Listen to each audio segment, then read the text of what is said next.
Tash. Welcome. Quarterfinal week. 3 guys, many games. Big weekend of games. We're back for a recap of the quarterfinals. Some at Hofstra, some at Towson. And then we'll talk about what's left for the Final Four with the GOAT, Vinny Sombrato. Good to be here. And the legend, Rob Smalley, whose legend only grows stronger by the day. You gosh right, brother. Well, good to be here, guys. Good to be here. It was a big. See, he's a busy man. He's a busy man go. right away. I think he tells people to call him right at Here we go. Here he goes, This is how he starts, Come right? on. Mr. Busy Man. Go ahead, guys. I'm ready. So you're ready, okay? So tell us. We had the big box. Saturday's quarterfinal started at Hofstra. Big weekend at Hofstra. Big crowd. We got going there early. It was a little weird, the tailgates. I got to be honest. When I showed up, I got there maybe an hour before game time, but the tailgates were really spread out. You couldn't see them. They weren't anywhere to be found, in the main part of Hofstra. I thought that was a little strange. Yeah. For the quarters, though, I spoke to one of the ADs who they have to put them all the way in the back, because they didn't want to defer to the parking. It was like a complete sellout. 12,000 people in and out, like that. It was a tremendous day going up there, the box. We had the big suite. We had all kinds of accolades. Like Vinny said, just to get into the suite, you had to be like an icon. I mean, forget it. You had to put your resume in for this kid. 3-time All-American doesn't even get you in. It was certainly a spectacle, and it started off with Notre Dame taking on the only team that had beat them during the year, Georgetown. Everybody was looking at that like, maybe the Georgetown had solved the riddle of Notre Dame. And to be honest, it really wasn't even that close. From the start, Notre Dame just dominated the faceoffs, dominated possession. And to be honest, it could have been worse in the first half. And they never really looked back. What'd you think, Vin? Well, I thought that to go back, the setting was great. I thought Hofstra did a great job of hosting. From what I understand, Notre Dame was on the other side of the campus across Hempstead Turnpike. They had a huge pregame going on over there. The other schools were more on the side of the stadium and spread out, but it was really well attended. The energy was there.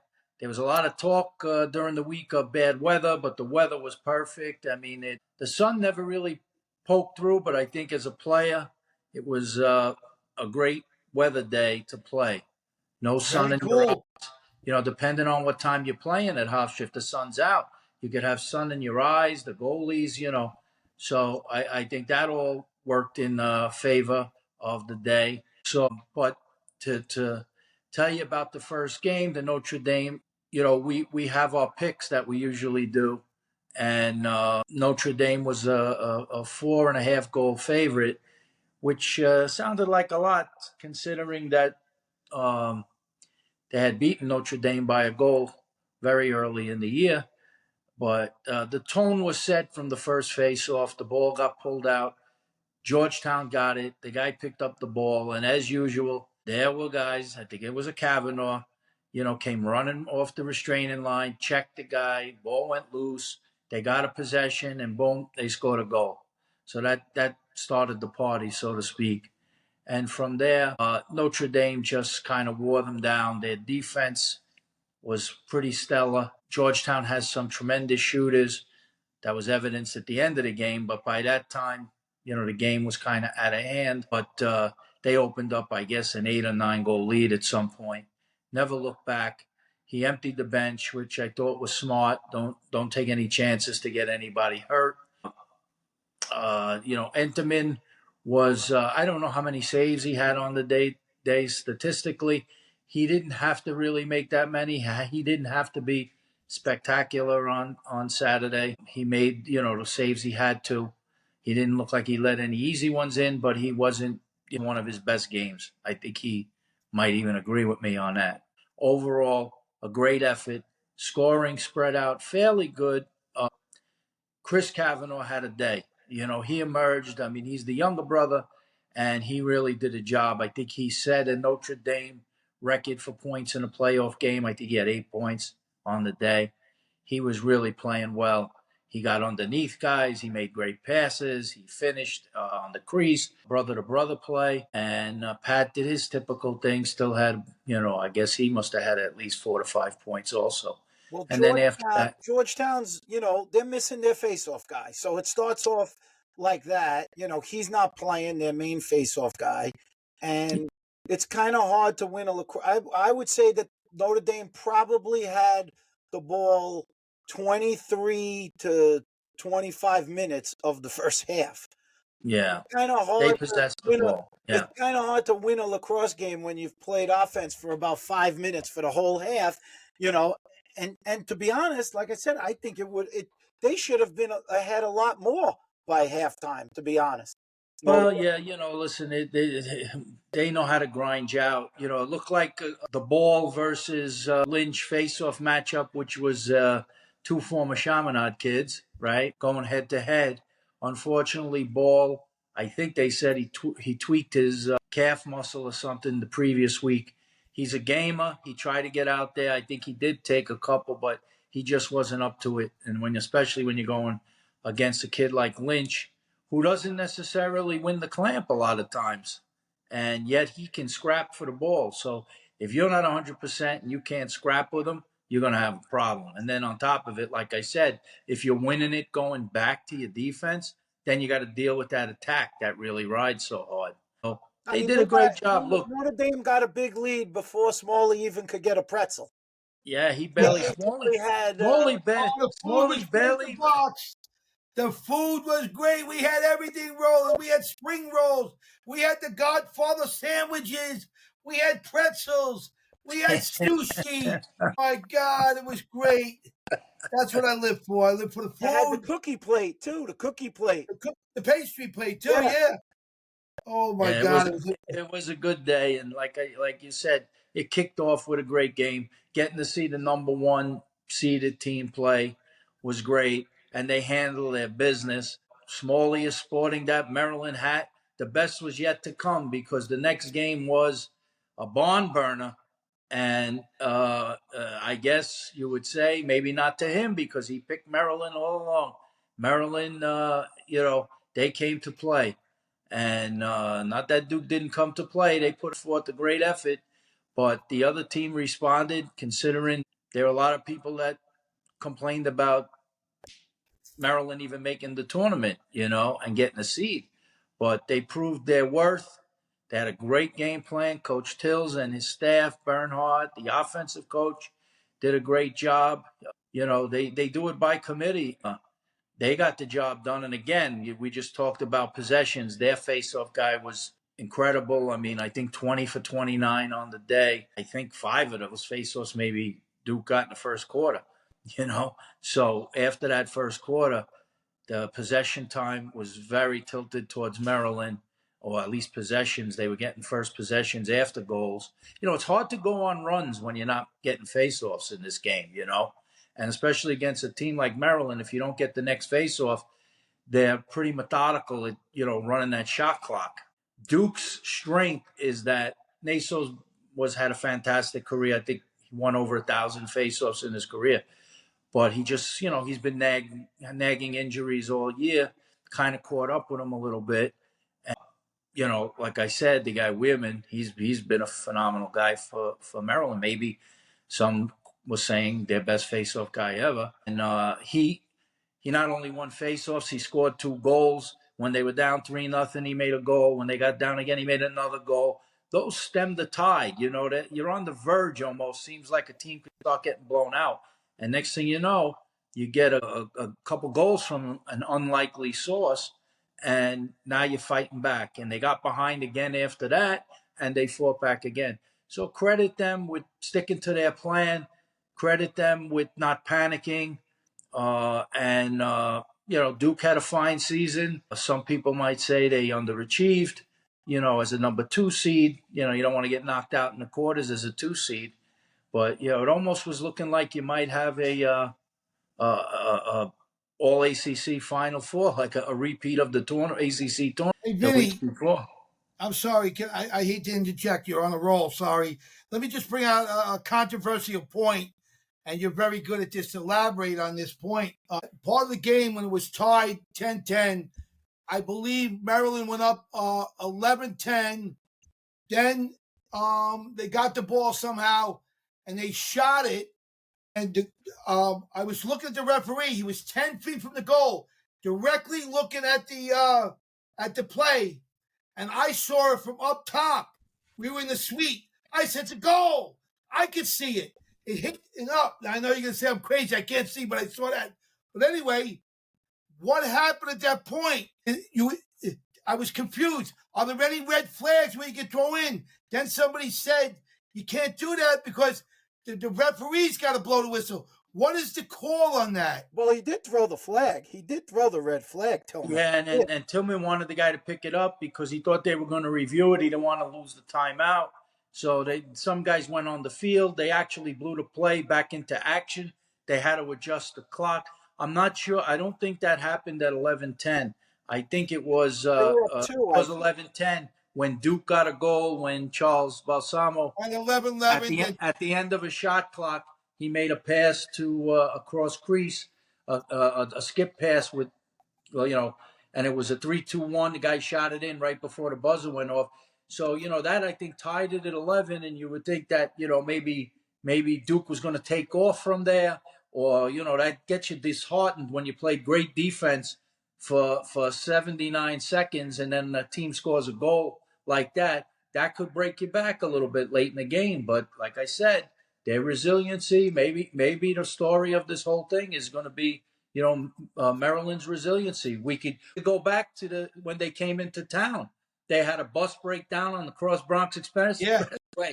That's not exactly a fun They spot broke to down. be broken down on. They had a Uber guys in. They They had were all taking the time. Uber. Yeah, so listen. Two guys took Uber with their luggage. Only two guys could in the car. They had they had a cool. luggage.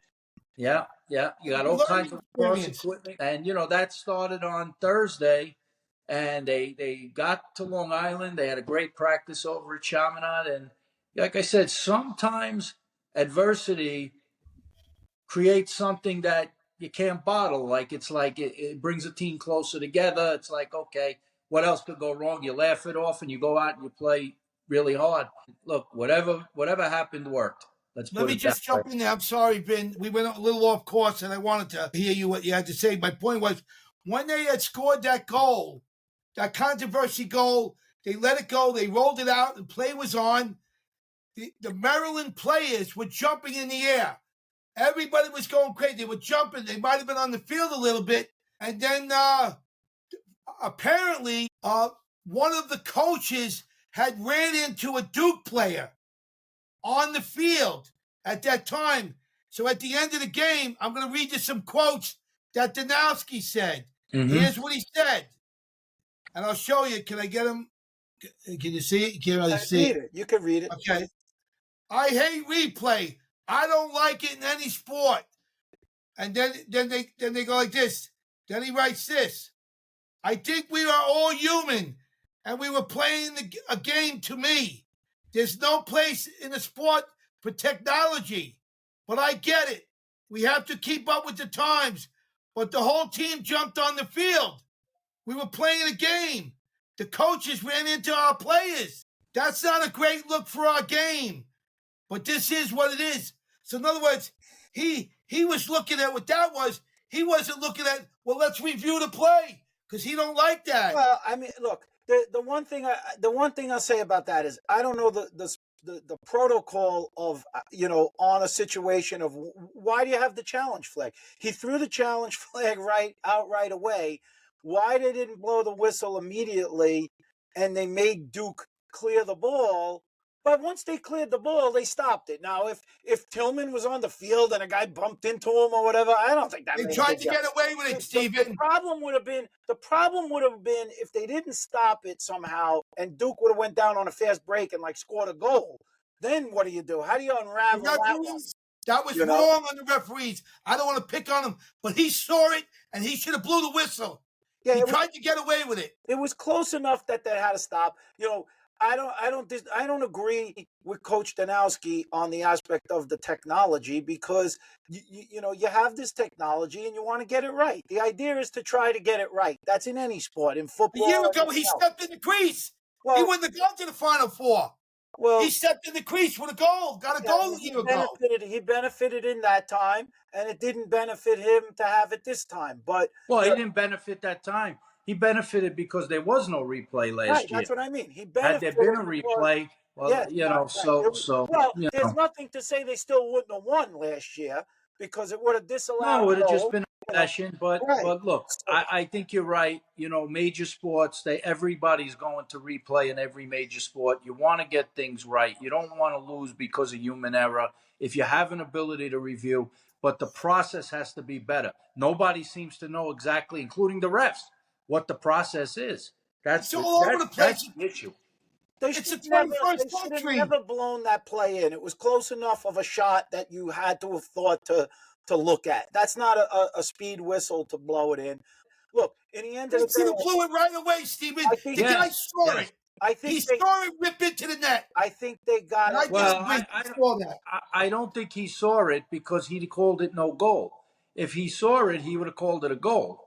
He He was didn't see looking it. right at it, He didn't Vinny. see it. If he He called was. it no, I but disagree with you on that. okay. So I disagree with you. I think if he saw it, he would have called it a goal. I'd like But to he give a didn't see lie it. detector test. Well, He so was you looking think right at it. the guy was It's cheap. fixing the game. The guy was calling it, even though he saw it, he was calling it no goal.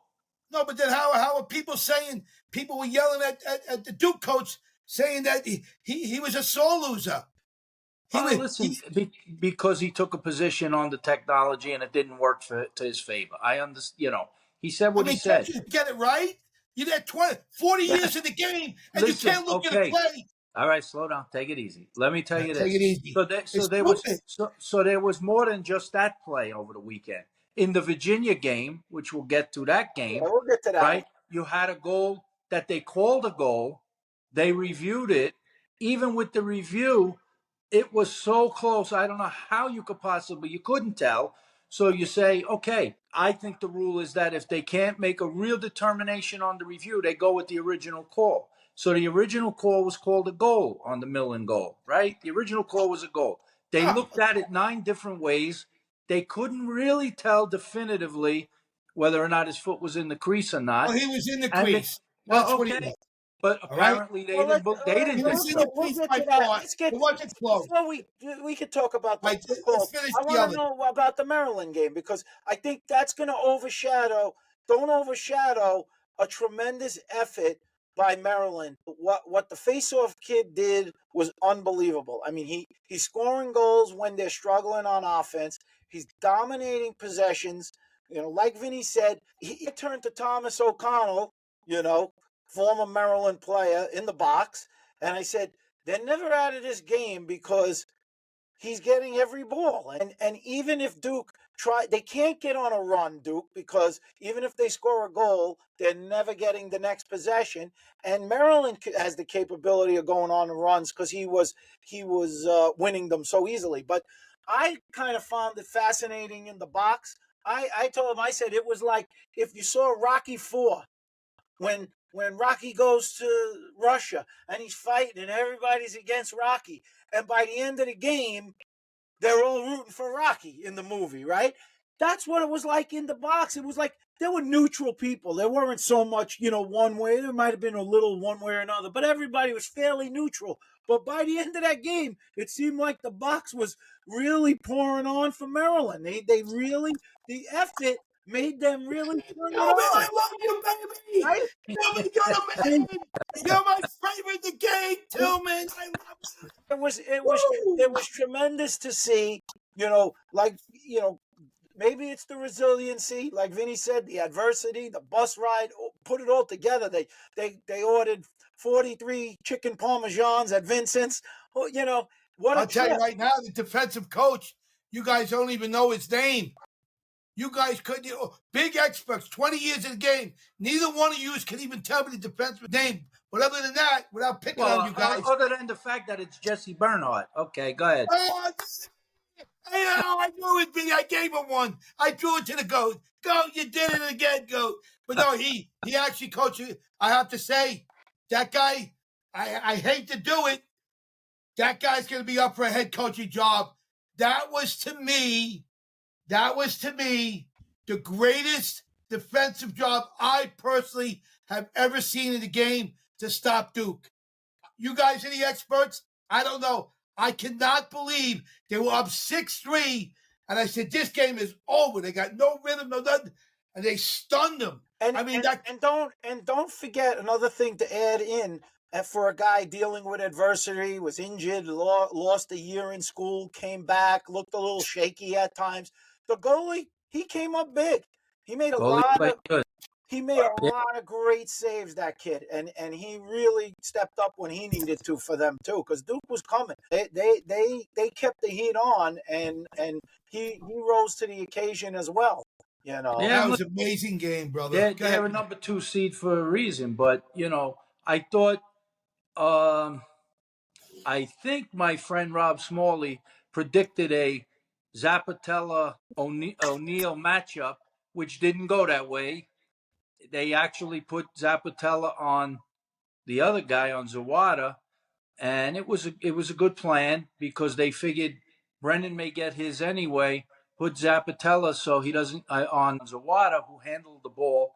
Knowing Tillman, he probably broke down how many possessions all year this guy handles the ball first, and they looked at it and said, we could put Zappatella on O'Neal, but maybe everybody else might start hurting us if this guy starts distributing. So they took the chance and they decided that was a better way to go, and it worked. For the most part, Zawada was pretty They much slayed the erased. Lions, Vin, man. Vin, Yeah, were you surprised? Look, that's an adjustment, right? That's a good coaching adjustment by yeah, Tillman. He does a yeah. good adjustment. He scouts it out, makes a decision, and goes with it. It works for him. Were you surprised, Duke, after women is dominating, that they really don't really make too many adjustments on that? Where they didn't go to a poll. They didn't, the backup guy didn't really get that many reps to maybe give him a chance to get comfortable and maybe, try a Well, few. listen, I'll answer like this. We talked about technology for the. We're talking about technology to review goals and stuff like that, penalties, whether it's a minute or 2 minute hit to the head, all of that kind of stuff. But I think what Tillman, who's been ahead of the curve on this, he's been walking around with that iPad for a few years now. It's not just this year he started with that. And he walks around with that thing. And maybe some people say, well, how does he coach from looking at the iPad all the time and all? But in real time that he's looking at replays and seeing things, he makes adjustments along the way with that also. Smalls, are we boring you? Yes. Yeah, I could tell Sorry. you. You're reading your text. You got all of a sudden you became too important to pay attention. Vinny, come on, get with the roll. You're on a roll here, kid. Put butter on the roll. Anyway, yeah, so. I always got to give him admonitions. Exactly. So anyway, In other words, what you're saying, they think Tillman's a nerd carrying the thing in his hand. not That's a what you're nerd. saying. I don't think people fully understood why he does what he No, does. they make But fun of him, but Vinny. I think that's what makes him, a great coach, is that he's willing to do these kinds of things. But it gives him an ability watching that.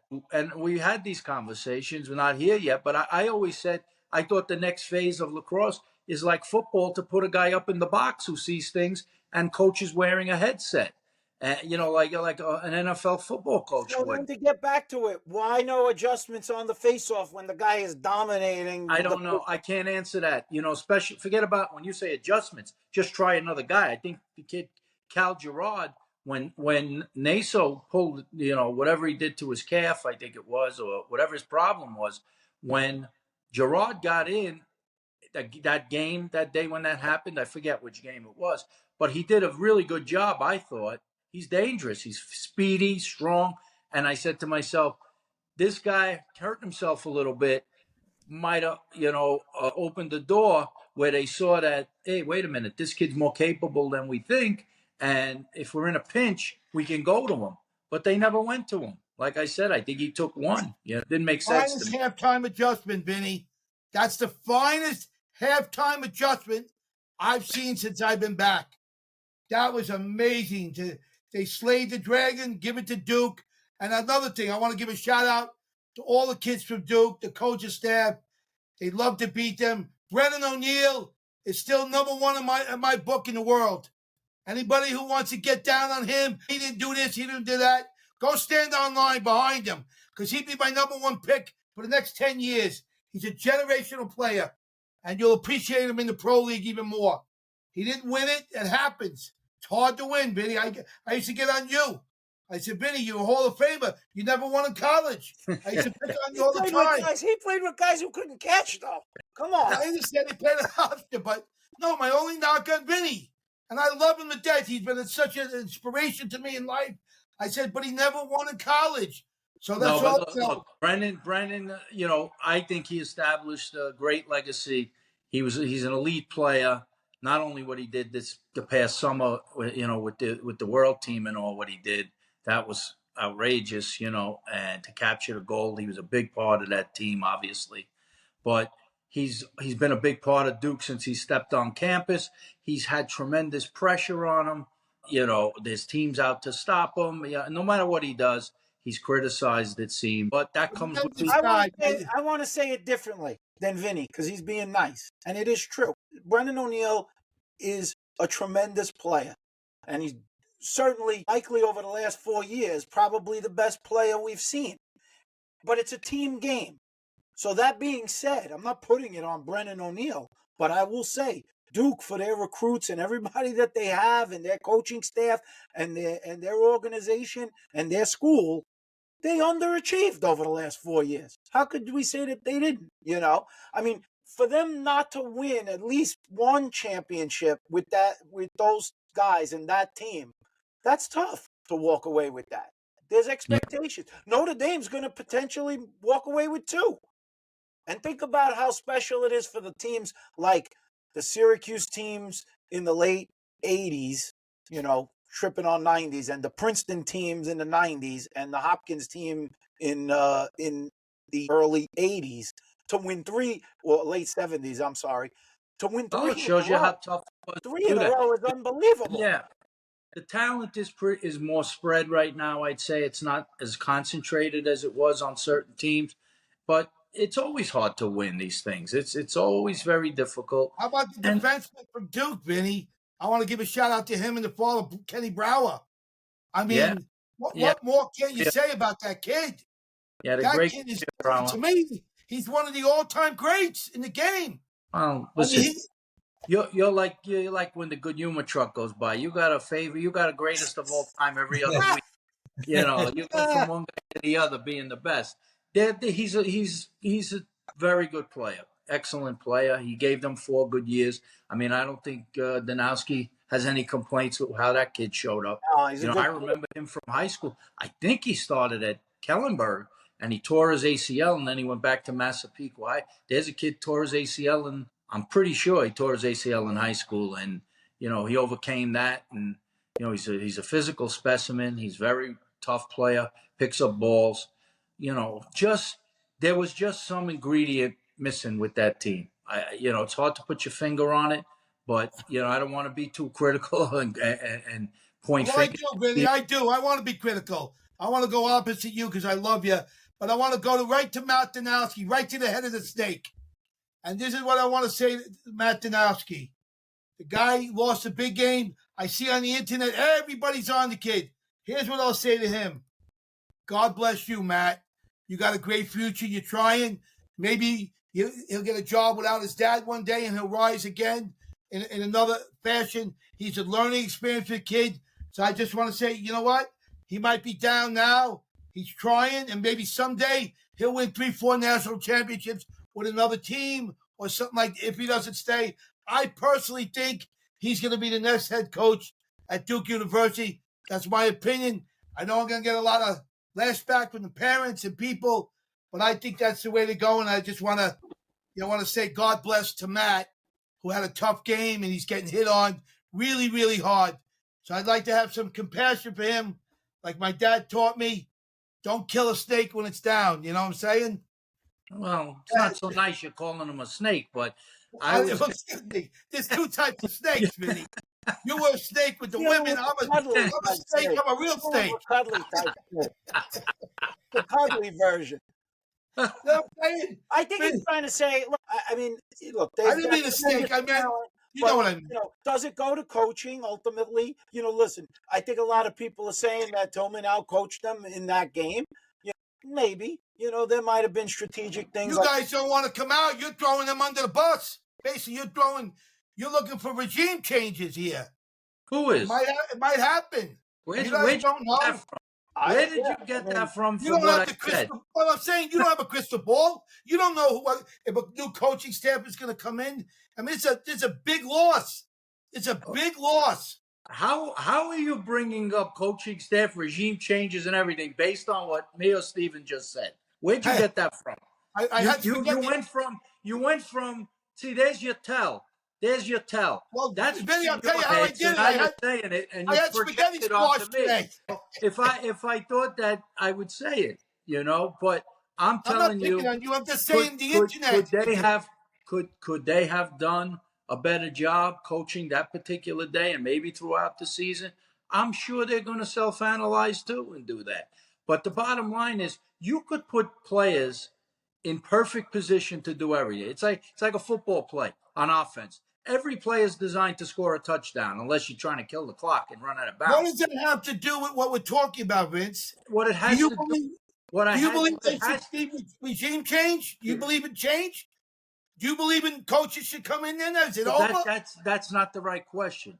The right question is not, do I believe in change? I think you have in change in terms of adjustments in the game, different styles. Yes, I believe that you got to The adapt. internet is You attacking got to them. adapt to what you have. Now I, the coaching staff at Duke was comfortable with what they had. They didn't go into that game the second seed of the whole thing because they're some kind of failure.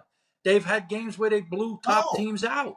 So sometimes it works, sometimes it doesn't work. If I had to be critical, I would say I think they have to do a better job of in-game coaching where they have to go on the fly and make some adjustments. The parents are livid. Whether it's change who covers who, whether to move Brennan up take him out of the box, whether it is to mix him up, make him come from X, do whatever you can to get that guy. Listen, I think they said he never took a shot again.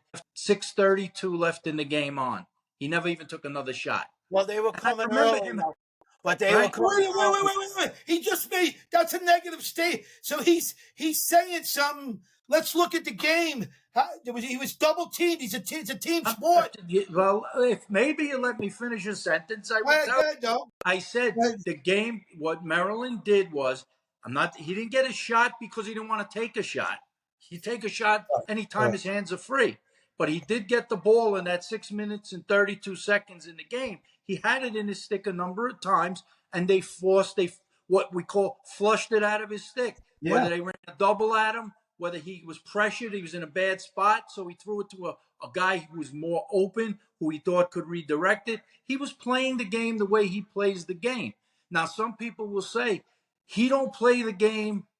He's not unleashed. It's not like he's King Kong and you got a little chains on him, because you'd rather run your regular offense with Duke because you think everybody else is capable, which they definitely do have a lot of other capable guys. But at the end of the day, attack, Dyson Williams scored 6 goals. O'Neal had 3 goals. Balsamo had a goal, makes it 10. What they have, 11 on the day? Yeah.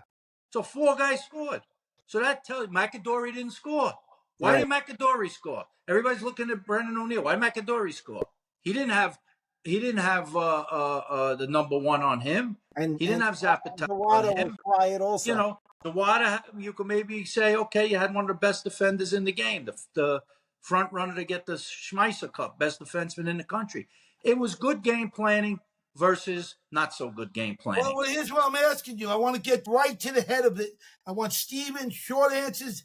I want to, if you're the general manager and it's a football sport like that with all the high end coaches and high end money people, and you're a general manager, do you go for a new coach in the game. Is that what you're going to look for? No. What I'm saying is this. We had part of this conversation earlier was whether they scored a goal or didn't, Maryland, when it hit the crossbar, the net, whatever you want to call it, they reviewed it and it was a goal. It's a game of inches. So you're great if that ball don't go in and Duke wins by 2 goals. They had a great game plan. Tillman tried. His plan wasn't good enough, but it counted. So now we're looking at the opposite side of it. That's sports. Anybody could sit down in Monday morning quarterback and micromanage a game. But, no, but hold I'm on, not Vinny. talking That's about it. I'm not talking about I'm not talking about one particular game with Brennan O'Neill.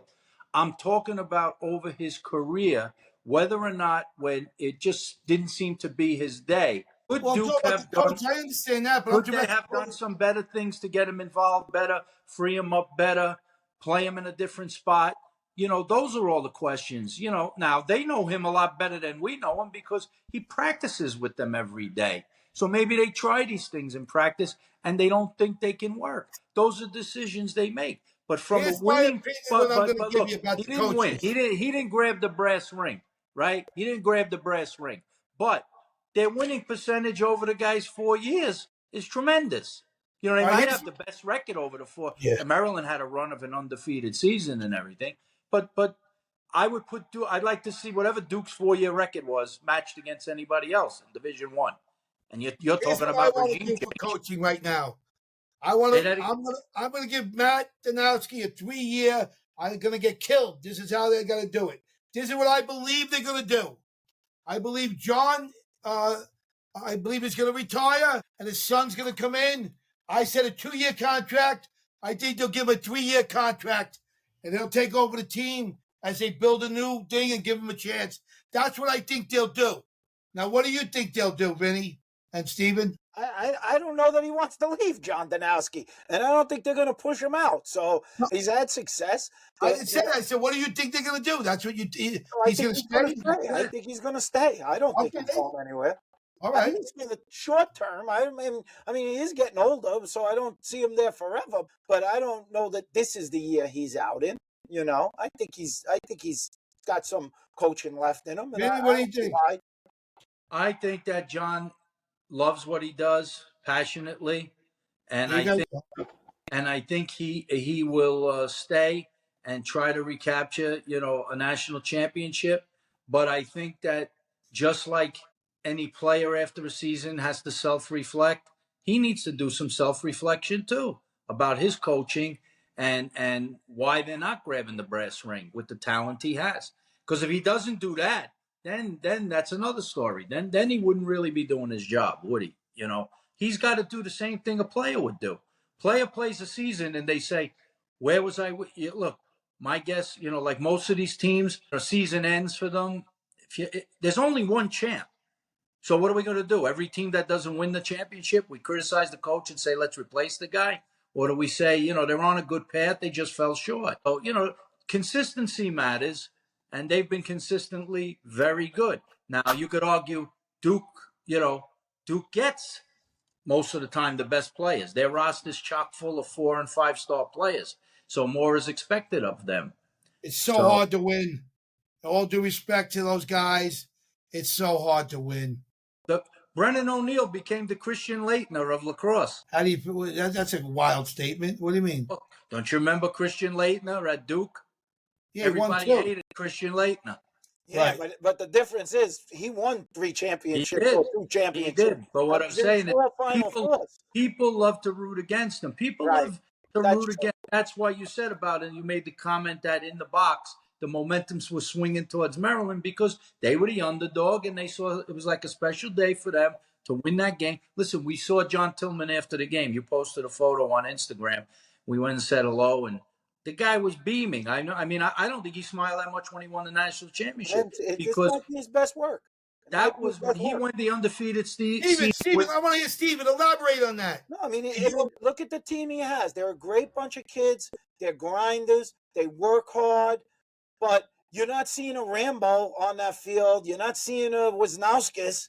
You're not seeing a Bernhardt. These are not that. He didn't have that guy, and yet he still got them there. I felt so bad. That was a crushing loss. Oh, it was crushing. I felt bad for them. Honest to God, I was hurting. I was really hurting, like that. The pain that those guys would do, because we have family members. My cousin Balsamo, our cousin's there, We love the Balsamo, the aunts and uncles, the grandparents, all the parents that went there. My God, it's very hard to lose. It's hard to lose. Look, God bless them, man. I don't know. at the end of the day, they did what they could. They have done things better, no question. Every team that loses a game, even when I won games, I wondered what I could do better. What, you can't be satisfied with where you are. You got to always strive to get better and better and better, because if you're not, the other team is doing it. Somebody else is out there doing it. It goes for individuals, it goes for teams, it goes for coaches, it goes for everything. There's only one other player that had more achievements in college. Not wins. I didn't say the final. I didn't say than Brendan O'Neill. There's only one other player that had more points altogether. He won the Tour-a-thon. How many people win the Tour-a-thon? There we go, the Tour-a-thon. You love what I say. You're getting closer. Tour-a-thon. I can't. It's like I'm drinking water. Well, I'll tell you one. I'll give you another guy. You want me to hear the guy? Yeah. Pennell. He won the Tour-a-thon. He could have won it twice. He left college as the all-time scorer. I don't know how many. He's 4-time first-team All-Ivy. List his accolades. Take your 2 pages to write them all out. And yet, and 3 seconds. This guy is a generational player. Because he didn't win, all you guys are on the internet writing and doing all these things and saying, tell me a player in the last 5-8 years that's better than a Brendan O'Neill. I don't see it. I could be wrong. You're judging on individual talent. Some people might tell you Wisnauskas was better. He won a national champ. Some people might tell you Bernhardt's better athlete overall. Some people, you can go down a list of guys. Some guys might tell you Kirst is better than him. Look what he's done. He won a World Cup. I just gave you a number of guys whose statistics rival what he did. You're talking about what he done. What he did, what he done. But they never won the USA. They weren't on the USA team. He was on the USA team. And he did MVP, all world of the USA. He came through big for the USA team, but of course, look, he was given an opportunity. I'm not saying he didn't deserve the opportunity, but his college coach was the head coach of the USA team. So Steve, one more question, then we'll move on. One more. Steven, if you switch heads, that coaching staff is coaching over there, and Tillman is coaching over at Duke. Does Tillman win a national championship at Duke? Is he that great? Is he the Bill Belichick of the game? Well, the only thing I would say with that is I really wonder how many of the guys on Duke Tillman recruited. He's good because he's getting the style of guys he wants. If he was at Duke, would he be recruiting a totally different type player? If you're saying step in and just switch sidelines, that's an interesting question. Obviously, it never would happen, but I don't know. Listen, guys look for different things in players. It just might be different. If Tillman was to take over Duke, the team might look totally different. The style might be different. He's got his style. It's successful. I defy anybody to tell me anybody works harder than him. I think he just outworks everybody. He's certainly the most prepared, and it pays off. He's just always going to be there. And, it's hard to pick against him in these things. Let's give him a big hand. He won the big game, Tillman. Yeah, he did it. You are the king, Tillman. Enjoy, brother. And so that took us to Sunday. That was only Saturday. Imagine that. That was only Saturday. Yeah. We spent a lot of time on the Duke team. Then we get to Sunday, and Smalley's other group, the Cubes. Oh, I got killed. They got to go up against the stingy defensive Denver team. What's your thoughts there, Smalls? I give Denver a lot of credit. Vinny had said it. I had doubted Vinny. I said, I don't know about the Denver team. He said their defense is tough. And Vinny had them. It was such a tough game. 10-8. What was it? 10-8, 11-8? What was it? I think it was 10-8. I'll tell you who played unbelievable in that game. And to me, the kid Fish, we call him Fish because he's in the fish business. But Mike Leo, guy had 3 goals in an 8-goal game, all defense. It was so hard. It was so hard. I was crushed. I wanted Cuse. I did want Cuse. Well, Denver, the face-off guy for Denver, did a great job because that Syracuse guy's tough on the draws. That was a great matchup. I think he got the best of him. I don't know what the stats were, but they're prone to say on TV, Quint, and not every face-off is created equal. Just like not every goal is the same. Penalty, but he did a good job of getting them when he needed to get them. I think watching the game, the announcers said something like they threw out a stat that 3 goals for Syracuse in that first half was like their lowest output in I don't know how many years. So they really got stymied. Clearly, they didn't do they. It's funny because you thought that maybe Denver would put a wrinkle in defensively, because we always talked about that Syracuse has this high-powered offense. But it was funny because Syracuse came out in the zone in the beginning of the game, which they hadn't used a lot during the season that I noticed, So I think they threw something out to throw a wrinkle out there. Maybe they're trying to protect their goalie. Their goalie hasn't played great all year. Maybe they figured, play a little zone, make them take more outside shots. I thought that kid was very good, the transfer in, but he seemed to, lose a little confidence towards the end of the season. But they bottled them up pretty good. They did switch Leo to attack at some point in the game, and he's got snappy wrists. He uses a pick well. He got around the pick. He only needs a little daylight. He can put it in those low corners pretty good. And he made some nice shots. But they were struggling for offensively. Hiltz was really quiet. He made that nice one dodge where he basically beat 2 guys to a stick fake and put one in, going to his strong hand. Spallina, just was not his day. The guy covering him is the perfect kind of cover guy against him. The guy played patient. The guy played position. The guy got through picks. The guy didn't really let him get hung up back there. So, it was a tough day for him. He's another guy that, people watching, they can't wait to see when he gets 0-0 so they could criticize him, Right. But he was playing hard. He was trying, but he has to, again, like I said, like it's coaches, you got to reflect on your own game, each guy, and how you fit with the team, and how do I get my team to the next level? How do I go from, they did make great progression, Syracuse, right, over the last years. They went from, what was that, a 3 and whatever team? Right. Now they were, but I do think the majority of people expected them to win that game. I think more people thought they'd win than Denver that game. But I did too. I would have been 4-0 this weekend, Vinny. I was 3-1. Well, Denver, I beat you 2 clowns. I read something. I beat this weekend. Yeah. It's all about you 3-1, again. the 2 experts. Here we go. Denver. We're talking about Denver. Let me give Denver a little shine. Go ahead. You got Matt Brown coming in, first-year coach, right? Following a legendary coach, Bill Tierney, and he's been every part, integral part to them winning when they won the national championship. He's been on that sideline as an assistant a long time. And he's more than an assistant. He's a co-coach. Good for him, man. So he got his shot and he gets him to the Final Four. You got Metzbauer, who left Carolina. This guy is like, whoever picks him up as an assistant, you seem to go far.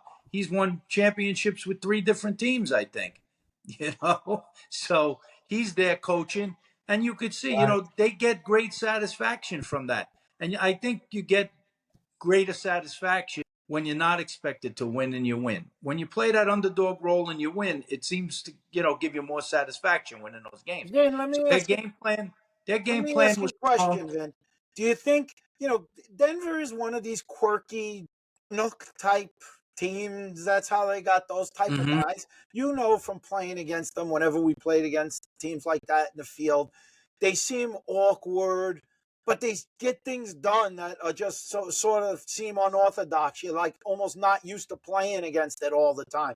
Do you think maybe that took Syracuse, by surprise a little bit? Some of these guys, how crafty they are. I mean, I know they play with guys. Obviously, they have a number of Canadians on their own team, but sometimes those Western Canadian guys are funny to play against. They look Yeah, no, funny. I think, look, they got goals in many different ways, and some crazy goals. And end of the shot clock, they had to review that one. The guy put one in right at the end of a shot clock.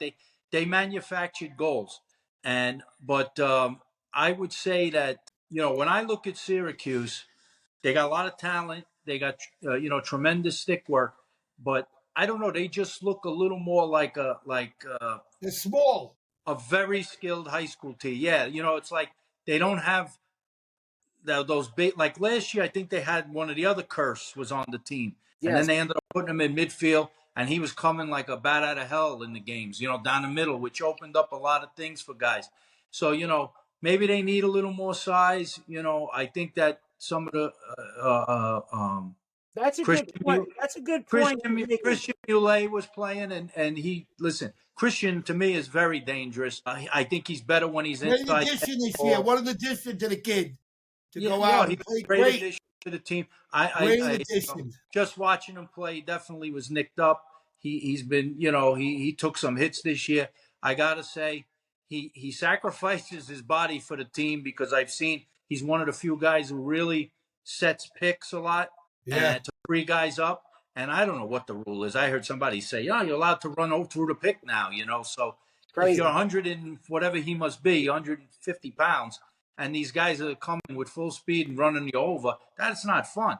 You're going to get hurt. But he didn't stop doing it. He still yeah. does it. I saw Steven, him get knocked around, but look, I think they need. I don't know what Gary has coming in. I don't know. I think guys But are going to go into the portal and leave. What do you think about that? I've been leave. hearing little gestures on the He's gonna computers. lose. He's losing. To me, the biggest thing he's losing is he's losing those two middies. Those Yeah, guys from those Princeton, two 5-year guys out of they make a Princeton big help them a difference. lot. He may They help. lose other people to the portal. You don't know. I've been hearing big stories. I don't want to put it out there yet. Big stories that he's going to lose some big We time got people. Adam Schefter over here. No, I can't. I'm not giving up that information right now. I don't want to put that out. That's not nice. That's why We're He's not gonna. asking you to. It's same with Adam speculation. Schefter. They call you for your opinion on the things. They don't call me for nothing. I'm new in the sport. I beat you guys this week. I'm 3-1. Give me a little credit. I climbed the ladder over the last few years. You're Yeah, playing well, 40 years in the sport. You bring the Joker in. considering your last place every year so far, you're doing great.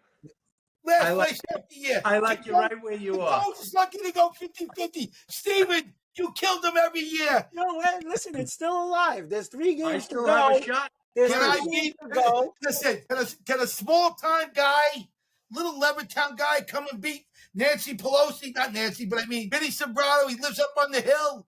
He lives on a Where did big hill. Nancy Pelosi come from? Where did you pull out Nancy Pelosi I in didn't this? mean Nancy. This No, man. guy's head? Well, I tell you why I did that. I Man don't know on the what hill. floats around in this So, guy's head. so, so, so the last game of the weekend was probably the best game of the weekend. It ended up in double overtime.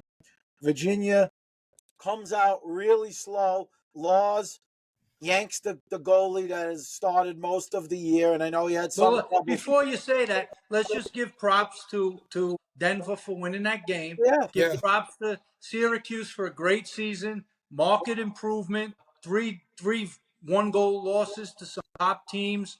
They're going to be a force to be reckoned with. I think Denver, this is their shot. I think from what I read or heard, they got a bunch of 5-year guys. They got a lot of senior. There's a big group going out of Denver after this year, so this is their shot. It's not Vinny, I going to say, be Vinny, go. But those teams, they'll be back in the mix. I know Syracuse is going to be back in the mix next year. I don't know where Denver, if they can duplicate this season, with having to replace so many guys. But I'm we'll see. afraid in the portal. I think guys are leaving other teams. I'm really nervous to see who's actually going to be on the rosters next year. Well, we'll have an episode on. All right, let's talk about the last game, They're going to start going. They're going to start going into that portal. That last game was the double overtime game, and it went back and forth. It started out not so great for Virginia. They pulled the goalie. They seem to have some goalie issues there, and they battled. Hopkins surged ahead, and then just couldn't hang on. Virginia put it into overtime. We'll talk about the controversial goal, the crease goal, and the grain footage and the blue lines, and I mean it's all over the internet of all of that. Yeah. The one thing I want to say on the end, the ending of that game as it went into the fourth quarter and overtime is let's give credit to Virginia for getting the goalie issues that they have. And I think the other guy came in, he made a couple saves in overtime, not the greatest shots in the world, but Virginia's defense, they weren't even giving up shots. Yeah. Like they're not even giving up, like they put the clamp for long stretches of time. Oh, did they? Where they weren't, the other team wasn't even getting a quality shot on the goal. Yeah. Their defense definitely stepped up big time. And of course that helps a goalie. So they're not getting good shots. They did. They created, but both teams were kind of playing clock. They were taking long possessions, and then when they really couldn't get inside, they're forced in that last 10 to 15 to take what are not great shots, or they end up forcing a pass and turning it over. That was a hard-fought game. That was, look, I think Hopkins, the way they play, I think they felt, their best chance of winning was not to get shootout with Virginia. It was better to keep that a low score and then try to steal it, at the end, which they nearly did. They played well. The goalie I thought was very good. I thought their defense played well. There were so many things that, I did think that. So, you wanted to talk about that goal. That was a huge goal when Millen. Let's talk about that goal. Right. Yeah, he makes a hard dodge to the cage and he gets underneath and he puts it in. They call it a goal and they reviewed it, and looking at it, it's almost impossible to tell. So by the letter of the law, based on how they had originally called it, it's the right call. What can you say, All right, I'm sorry. I have to disagree with that because I didn't see any. Usually, like when you see the sideline of a football game, you look for a little space in between, like if you see any grass or green. And he clearly was on it, just very heavy. I didn't see it clearly on. Hold on. Then when he pushed off, he leaned up and pushed off. He was 100% on the line. I don't know. I didn't see it that way. If you had the right footage on that, he was clearly on the line. I think the problem was there wasn't the right footage. That's the problem. We don't have a replay. We got a guy with a little screen. They decided to get replay this year. You got a guy with a little screen in the sun. He's looking like a geek. He's looking like this. He's looking on the screen. That's something. Can't even see it on the line. 40 years to get technology, and the guy's got a little computer in the sun. It should be back in a black light, covered up, and there he is. Can't see it. Stupidest thing I've ever seen. I think worse, there's that problem. That's a problem. But the other problem is, for whatever reason, the camera angles were not really that good either. So they got to, that must be facility to facility. But again, he's arguing that it was not a goal. He was definitely in the crease. Could never say that he was definitely in the crease. And the original call was a goal. So if the original call was a goal, you got to let it stand by the rule. It stand, right? Just like if you guys saying you're not correct.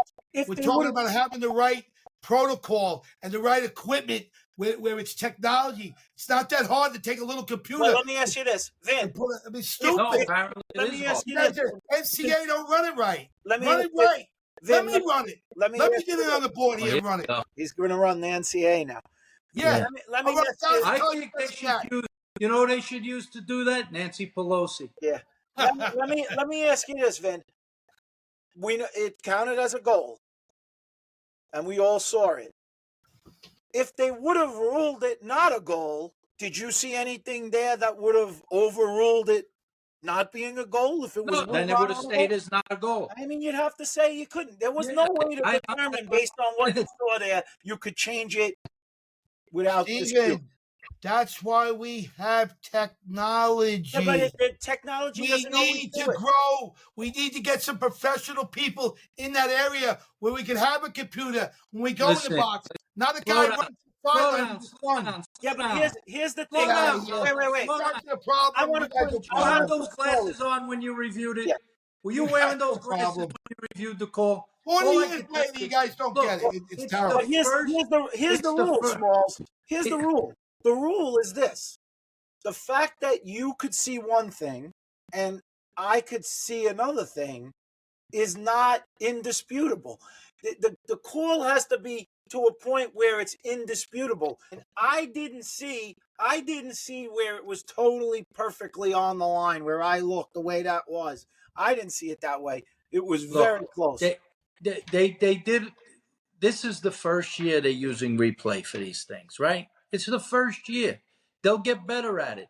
Maybe they'll learn from it. Maybe they'll say we need better cameras. We need a different way to do it. I don't know, but it's only the Maybe first they'll year. put something in the net.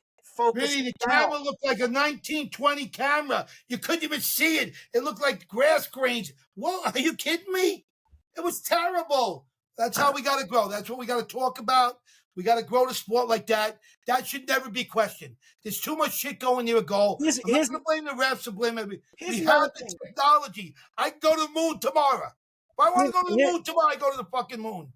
I Here's mean, the, we can't even get a goal right in the game. here's the other thing I don't. Some people think you are on the moon. Yeah, or Yeah. came back from it. Well, Here's the other thing I didn't like in the there Hopkins, they had a number of chances. They had a number of chances to won. win that game. Even in the overtimes. I don't like when I'm sorry. I didn't mean to. Go ahead. I'm I sorry. don't like, and sometimes you see this towards the end of a game where they say, all right, there's 30 seconds to go and you're holding for the last shot. Okay. You're holding for the last shot and a guy stands there till it's like 8 seconds to go and then he goes to the goal, Yeah. like I much rather them. What are they worried about? Play a regular offense. I never Right, see you're right. anybody get an actual quality shot when they just wait for the clock to go down and then they correct. go. Because the defense is already. The defense is like, okay, they're watching the guy, and then they're like, okay, the time becomes on their side. Like, why are they never capable of like saying, You're okay, right. there's 40 seconds. Let's just keep playing our regular offense and You're right. then we I go agree. as off of the movement when it's happening. It just seemed maybe they're worried about seeing a clock. Maybe they should have a call from the sideline. I'll answer that for you from my perspective. Why? Every pass they throw, every ball that's in the air is a potential turnover. If one guy holds it, you're not going to throw it out of bounds. Let's start with that, which I saw this weekend. Right. I saw a guy off a whistle throw a ball out That's of bounds. true.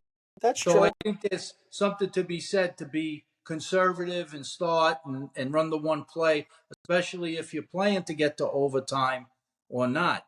But you want to obviously score to win the game. But if you're not going to score, you do not want to leave the other team a chance to score. But So I think that's not great confidence in your offense. I'm not I disagreeing. mean, to me, if you got confidence in your offense, play your offense and score and win the game. Yeah, but I will. Right. I will say this. We talked about the Millen goal. Was he? By the way, you got to give the kid credit. He's a freshman. He played a tremendous game. Yeah. When Schellenberger was a little bit bottled up, that kid came to play. Cormier, he became the all-time goal scorer. He was off his game the other day. Shots he normally puts away. Quiet. I think he scored one goal in the game. And he had chances. It's not like they off. They didn't. He had chances. Yeah. He just was a little bit off. I'm sure he'll rebound, but they're not losing confidence in that guy. He scored 223 goals in his career. But what I would say is, to me, if you want to talk about plays or controversial thing, I don't remember if it was an overtime or not, but I thought on a clear, I thought the Hopkins kid was running with the ball and a Virginia guy cross-checked him to the head, pushing him out of bounds there, and the kid got hurt a little bit. That, whether the ref... And they called it a loose ball? They called it the loose ball? Yeah, they called it out of bounds. Because he lost... Oh, no, I don't think he lost the ball. I think they called a loose ball push on that. They might have a push or something on the... called a push. It was a cross-check to the head, clearly. Yeah. Now, I didn't need too much review to see that. The kid came with a two-hander across the kid's head, and they didn't call it. Here you might have been with Hopkins with an extra man to win the game, So, look, even The other with thing, man, redoing everything. the game winning goal, by the way, it's funny, the game winning goal, because it was a totally an overtime type goal. It was Yeah, every man for himself. My guy ain't scoring. Schellenberg is running, and yeah. he runs the guy down the side. He turns around here, and nobody coming to help, Well, Let's get. I thought the kid did a great job. I thought the defense for Hopkins was very good. I'm sure the kid wishes he had that play back. He was below goal line extended, and he really leaned to go heavy on him for some Right. reason when he didn't need to do that. The guy was not a threat to either feed or score where he was Once he going. went behind, right. All he Exactly. needed to do was play position and get him Yeah. back there. And Schellenberger, to his credit, he saw the kid was overplaying. He put the brakes on, rolled back, and he shot a lefty shot. I mean, he's a two-handed player, but he's not a unbelievable two-handed player. He does most of his damage with his right hand. And he shot a short. Whether he was aiming for that or not, it went in on the short side of the goalie and won the game. So, they all count. It was a hell of a play by a guy who it's his last year and the whole bit. It just seems like those guys come through when big time players make big time plays. I just remember Small saying at the beginning of the year, Dukes to lose. It was Dukes to lose, and the Mush did it again. Mushed Can another. Can I get something in here, like a cute thing here? Let me just see if it works here. Hold on, guys. 1 second. 1 second. Hold on. This is the guy who's complaining about technology. Well, here we go. Give it 1 minute. He's got his Tina Turner. Tillman, you're the best, baby. Simply the best. Tina Turner, Tillman. Woo! One more verse. Hug it off, guys. Ready? Are we going to make predictions, Steven? I think we could save it for later in the week, right?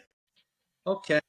We'll save it for later in the week. We maybe we'll have a guest rolling into the finals. It's a big. I'm ready to make it right now. I'm ready to go right on the Wait, record. I'll give you the lines. I have the lines. All right, we can do it right now. I'm ready to go right on the record.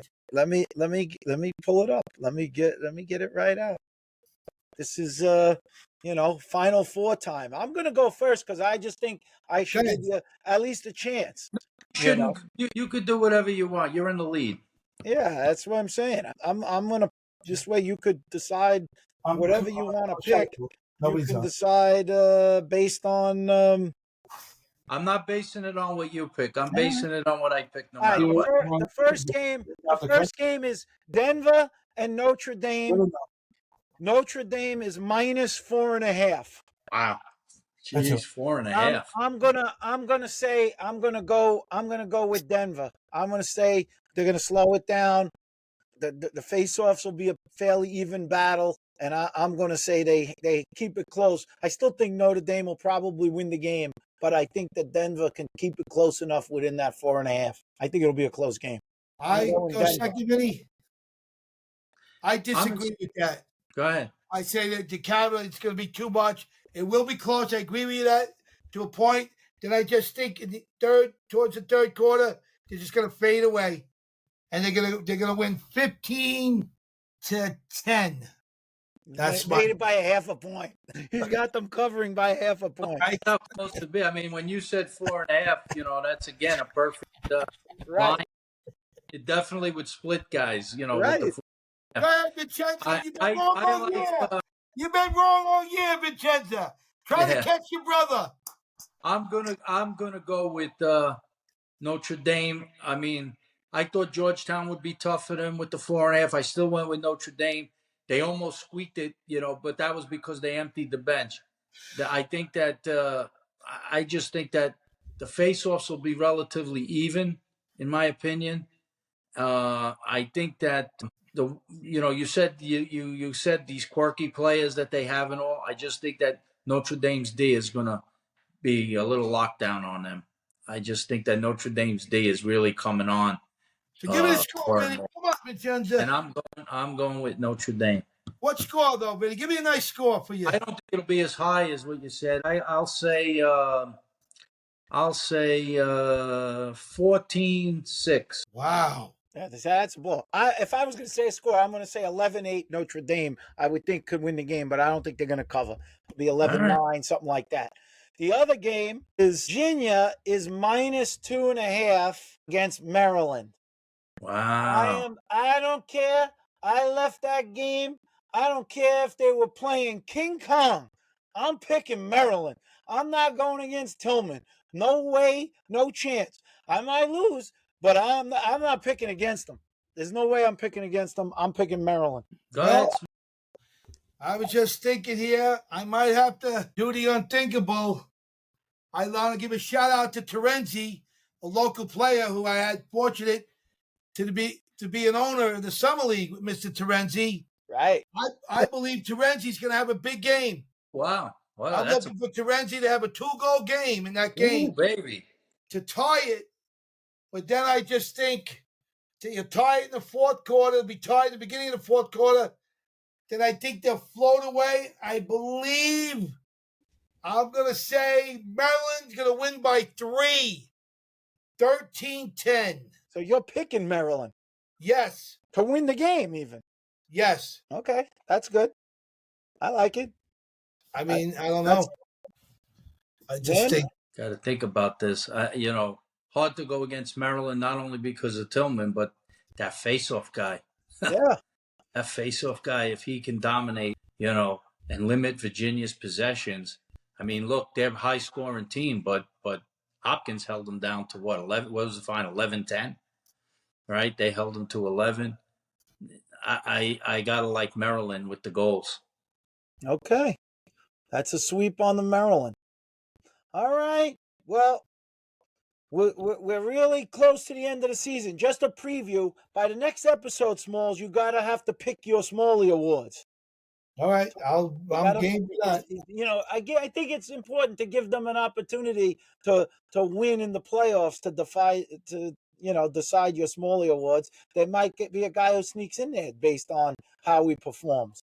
Yeah. And Towards the time, I right now I give the edge. I told you I'm giving it to 2 players this year, and they're ahead right now. They got to win it, but they're ahead. I give it to the Irish kid and the goalie. Yeah, Notre Dame right now. They're probably the two. Both Irish. Right. No, Enterman Scandinavian, I think. So the other thing is, obviously, once this college season is over after this weekend, we're not stopping. Season 2 is coming, and we're coming with the Pro League. Oh yeah, we got PLL action. Yeah, we got PLL all summer long. Yeah, we're gonna have Matty Palem on one day. We will. He wants to come on. He could straighten out all this controversy with Smalley. I mean, come on, Vinny. Let me add one last thing. I know I was passionate. Think about it. It's the first year to get technology. Just give me a chance to rant. Give me a chance. Let's have a little computer this big. The sun was beaming. Get a computer. The referee goes over with his big fat ass. And they're all fat, by the way. They got to lose weight. And he's looking in the sun. You can't fucking look at the computer. Get the fuck out of here. This guy with his mouth. Excuse me, I'm scratching out. But we got to get better technology. Come on, guys. Give me a break. The only technology we need is Vinny to get better internet. That's all we need. My internet's bad today. It's happening. We're in the 50s. You're in the 50s. That's it for the whole day. Yeah. It seems it was in the 90s. Shout out, Vinny. Who's your shout out today? Want me to go? Who's my shout out? Yeah, who's your shout out, Stevie? My shout out goes to all my North Shore Lacrosse Club teammates. We got playoffs this week, Thursday night. Got a tough game, semifinals. Particularly Brian Tower, my attackman partner, and he makes me look good. They all make me look good. Keep me young, keep me playing. So that's my shout out. Vincenza. My shout out goes to all the former Chaminade High School lacrosse players playing in the Final Four this weekend. Okay, I'm going to have to do it. My shout out's going to go to, I'm going to shock this shit out of you two. It's going to go to Matt Danowski and his father. I want to say, really, God bless them, man. They took a tough game. They took punishment on the internet, but they will rise again. They will rise again for another day, and I wish them good luck, and God bless them. Signing off, boys. All right, guys, we'll be back. Well, you might get some videos before then, but we'll have obviously a full episode next week after the championship game. All righty. Big hand for the Signing shout out. Talk to We're you gonna later. make it, Vinny. Give a big clap, Vinny. Give Yeah. a big